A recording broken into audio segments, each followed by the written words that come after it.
Assalamualaikum everyone, I am Zahra Zahid and it's our presentation about Kepler's law of planetary motion. In this presentation, we will study Kepler's first law, Kepler's second law and Kepler's third law. Now our group number is 2 and here are the names of our group members. Now we move towards our topic. Before starting our topic, I will give you some introduction. In 1609, German astronomer Johannes Kepler published this book Astronomia Nova, outlining his discoveries which are now called Kepler's first two laws of planetary motion. In this book, he explained how all planets in the solar system follow certain laws to move around the sun, and after a decade, he published his next book called Harmonices Mond, in which he explained the third law. Now we move towards Kepler's first law of planetary motion. Before reading our statement, you must know that ellipse has two axes. One is called major axis and the other is called minor axis, and the ellipse has two foci points. Now we read our statement. First law states that the path of the planets followed during our evolution is always elliptical shape, with the sun located at one of the foci points of the major axis. First law ये कहता है कि सन के around जितने भी planets revolve कर रहे होते हैं और वो जिस भी पाथ में रिवॉल्व कर रहे होते हैं वो पाथ हमेशा एलिप्टिकल पाथ होता है, और सन जो है वो एक फोसाई की जगह पे लोकेट करते हैं, and the sun is located at one of the foci points of the major axis. और फर्स्ट लॉ के में हमने प्रूव भी यही करना है कि सन के अराउंड जितने भी प्लैनेट्स जिस भी पाथ में रिवॉल्व करते हैं वो पाथ हमेशा एलिप्टिकल पाथ होता है.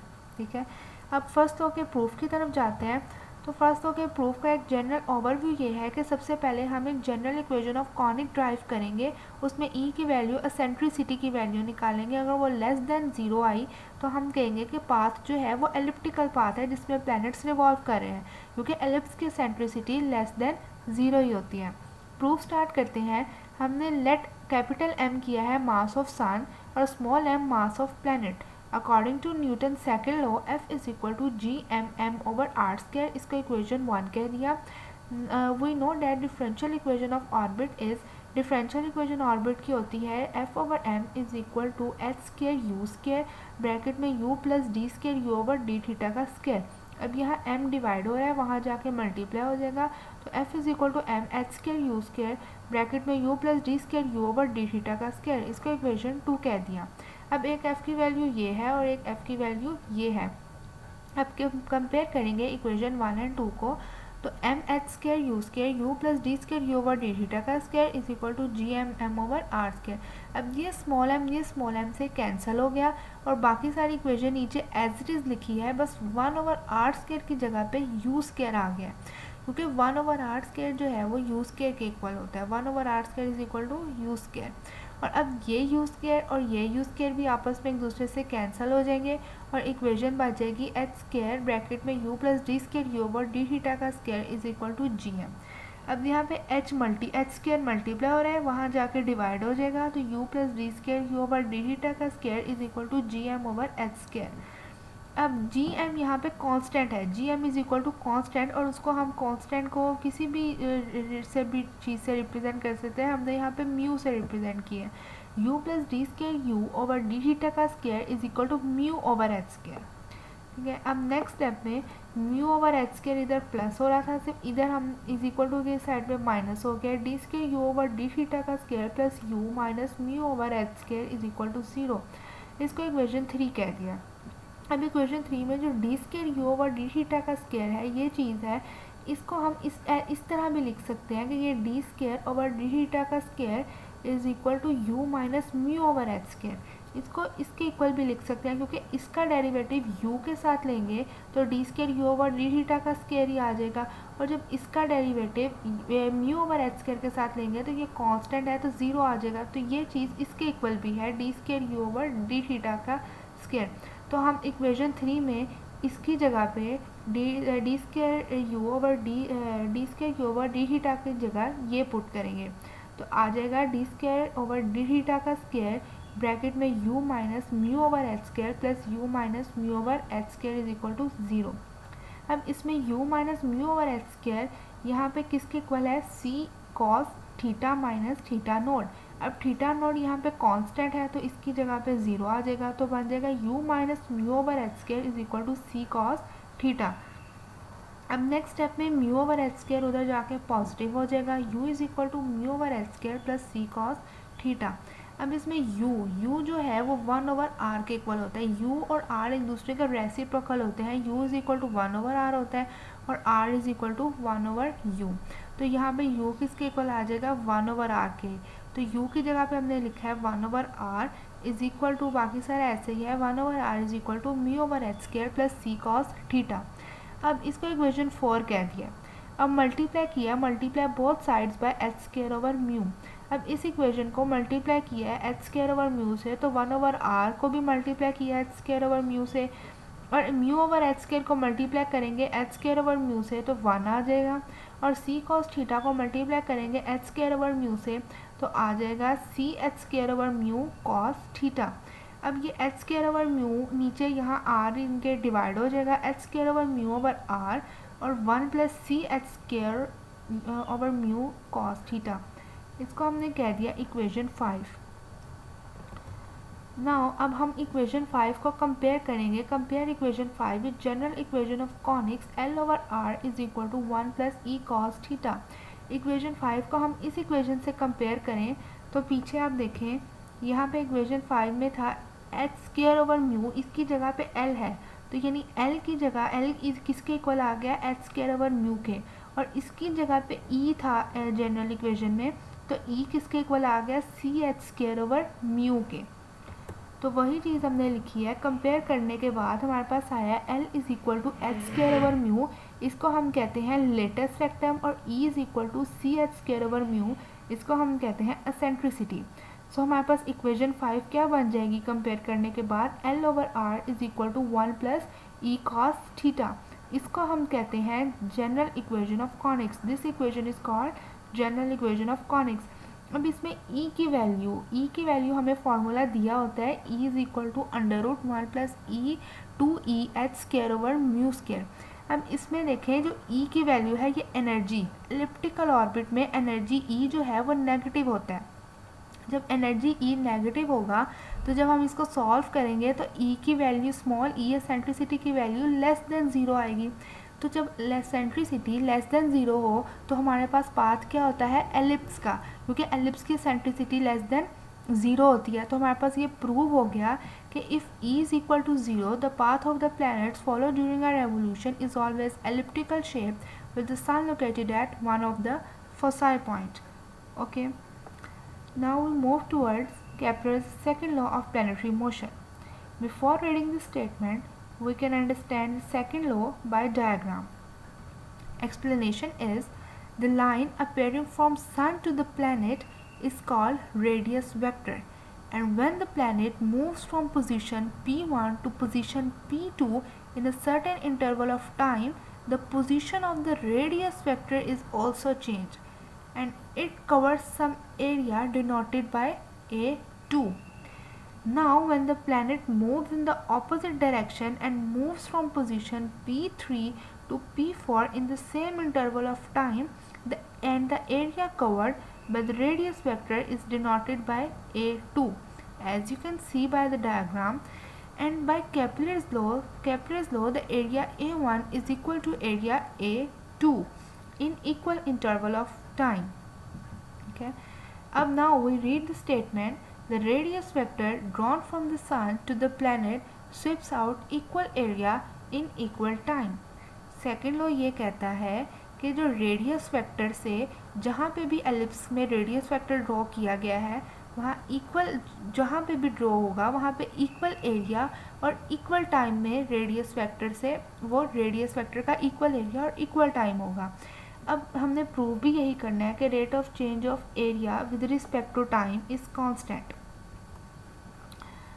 Now we prove second law, और सेकंड लॉ को हम एरियल वेलोसिटी भी कहते हैं क्योंकि हमने फाइंड क्या करना होता है कि time rate of change of area is constant, d a over d t, इसको एरियल वेलोसिटी भी कहते हैं। Now we start second law. Let a particle moving under a central force with centre origin O. Let a particle be at point P with position vector r at time t. After some time t plus delta t, the particle reaches at Q with position vector r plus delta r. If delta A is area of sector OPQ, then OP is equal to R, OQ is equal to R plus delta R. Figure में देखें, यहाँ पे centre है O. अब यहाँ O से P तक हमारे पास रेडियस वेक्टर है, इसको हमने रिप्रेजेंट किया R से. अब जब प्लैनेट P से Q की तरफ मूव करेगा तो रेडियस वेक्टर में चेंज क्या आएगा, रेडियस वेक्टर की पोजीशन में R प्लस डेल्टा R. और पहले ये एंगल बना रहा था थीटा, रेडियस वेक्टर बाद में चेंज जो आया delta theta. Now O P फिर किसके इक्वल है, आर के, और ओ क्यू किसके इक्वल है, आर प्लस डेल्टा आर, और पी ओ क्यू किसके इक्वल है, delta theta. Now delta a हमने फाइंड क्या करना है, ओ क्यू पी, ये रेडियस, इसका एरिया सेक्टर किसे, delta a is the area of sector O P Q, ये एरिया है इस सेक्टर का. अब हमने फाइंड क्या करना है कि ये एरिया है, इस एरिया का हमने ट्रायंगल है, ये एक ट्रायंगल की शेप है, इसका हमने एरिया फाइंड करना है, rate of change of area. तो delta A is equal to 1/2 O P multiply by O Q. Delta A is equal to 1/2 O P किसके इक्वल है, आर के. 1/2 is equal to R cross R plus delta are. Delta A is equal to, अब ये R multiply हो रहा है, R cross 1/2 are cross R plus R cross delta are. Delta A is equal to 1/2 are cross delta r. अब r cross r जो है वो zero के इक्वल हो जाता है, क्योंकि टू वेक्टर्स का क्रॉस प्रोडक्ट आपस में ज़ीरो के इक्वल होता है. तो डेल्टा ए किसके इक्वल आ जाएगा, delta A is equal to 1/2 are cross delta are. Delta A is equal to 1/2 are cross delta r. अब हमें पता है टाइम जो है वो बहुत स्मॉल है, क्योंकि ये यहाँ पे ये कर्व है और कर्व का टाइम बहुत ही स्मॉल होता है. डिवाइडेड बाय, नाउ अब हम इसको डिवाइड करेंगे, divided by delta t and taking limit delta t approaches to zero. Limit delta t approaches to zero, delta a over delta t is equal to limit delta t approaches to zero 1/2 are cross delta r over delta t. अब इस पर limit लगाएंगे तो ये हो जाएगा d a over d t is equal to 1/2 are cross d r over d t. अब जब इस पर लिमिट लग जाएगी तो 1/2 are cross d r over d t. Now next step में ये d r over d t किसके इक्वल होता है, हमें पता है वेलोसिटी v के. तो इक्वेशन बन जाएगी d a over d t is equal to 1/2 are cross v, क्योंकि d r over d t किसके इक्वल होता है, v के. और ये r क्रॉस v कांस्टेंट है, r cross v is equal to constant, हमने इसको रिप्रेजेंट कर दिया h से. तो d over d t is equal to h/2, ये है कांस्टेंट, h/2 क्या है, कांस्टेंट. तो d over d t is equal to constant. तो ये हमारा प्रूव हो गया. हमने प्रूव भी यही करना था कि the time rate of change of area is constant of radius vector. Hence proved that the time rate of change of area is constant of radius vector, or areal velocity d over dt is constant. Now we move towards Kepler's third law of planetary motion. Before reading our statement, we can see the diagram. Ellipse has two axes. One is called major axis and the other is called minor axis, and the half of the major axis is called semi-major axis. And we know that the time in which the planet completes its one revolution around the sun is called time period. Now we read the statement. The square of the time period of revolution of a planet around the sun in an elliptical orbit is directly proportional to the cube of its semi-major axis. Third law ये कहता है कि time period जो है, time period of revolution, time period एक revolution का planet का सन के अराउंड, टाइम पीरियड का स्क्वायर जो है वो एक सेमी मेजर एक्सिस के क्यूब के डायरेक्टली प्रोपोर्शनल होता है. ठीक है, टाइम पीरियड का जो स्क्वायर है वो सेमी मेजर एक्सिस के क्यूब के डायरेक्टली प्रोपोर्शनल होता है. अब हमने प्रूव भी यही चीज़ करेंगे. Now we prove third law. हमने लेट कर लिया है कैपिटल टी जो है is equal to time period of planet और small A semi major axis के इक्वल है. Now we have to show that T square proportional to A cube. हमने प्रूव भी यही करना है कि टाइम पीरियड का स्क्वायर जो है वो डायरेक्टली प्रोपोर्शनल है सेमी मेजर एक्सिस के क्यूब के. नाउ फॉर्मूला यूज़ करेंगे. Area of ellipse is equal to areal velocity multiply by time. Area of ellipse की क्या, एरिया ऑफ एलिप्स क्या होता है, pi A B is equal to areal velocity हमने पीछे सेकेंड लॉ प्रूफ किया है 1/2h multiply by T, time की जगह पे टी। अब यहाँ पे 2 यहाँ पे डिवाइड हो रहा है, वहाँ जाके मल्टीप्लाई हो जाएगा 2πab is equal to h t. अब टी यहीं पे रहेगा, h यहाँ मल्टीप्लाई हो रहा है, वहाँ जाके डिवाइड हो जाएगा 2πab/h। इसको हमने इक्वेशन 1 का नाम दे दिया। Now as we know that हमें पता है कि latus rectum L is equal to H square over mu के इक्वल होता है, और यहाँ से H square is equal to mu L आ गया, और जब हम अंडर रूट लेंगे तो h is equal to mu L आ जाएगा। इसको इक्वेशन 2 का नाम देंगे। And we know that L is equal to B square over ए, इसको इक्वेशन 3 का नाम देंगे। अब इक्वेशन 2 और 3 पुट करेंगे इक्वेशन 1 में, तो बन जाएगा T is equal to 2πab under root mu over L.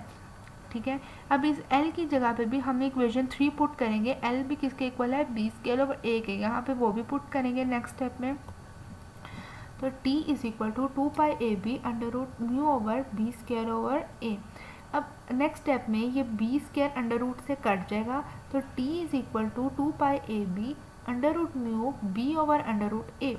अब ये बी से भी कैंसिल हो गया, तो नेक्स्ट स्टेप में 2πa over under root mu 1 over under root A.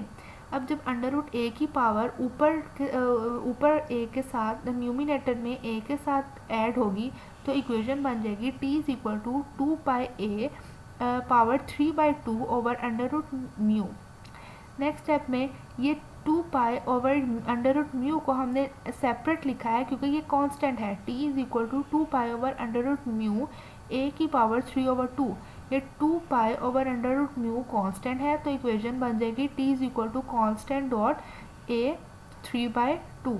अब दोनों तरफ स्केयर लेंगे, taking square on both sides, तो T का भी square is equal to constant a की पावर 3/2 का स्केयर लेंगे तो सिर्फ ए क्यूब बच जाएगा। नाउ अब कांस्टेंट हटाने के लिए हम प्रोपोर्शनैलिटी यूज़ करते हैं, t square proportional to A cube. ठीक है, कांस्टेंट की जगह पे हमने प्रोपोर्शनैलिटी लगा दिया, तो t square directly proportional to A cube. और यही चीज़ हमने प्रूव करनी थी कि जो टाइम पीरियड का स्केयर है वो डायरेक्टली प्रोपोर्शनल है सेमी मेजर एक्सिस के क्यूब के। Hence proved that the square of the time period of one revolution of the planet is directly proportional to the cube of the semi-major axis. Now our presentation topic is complete. I hope you understand. Thank you.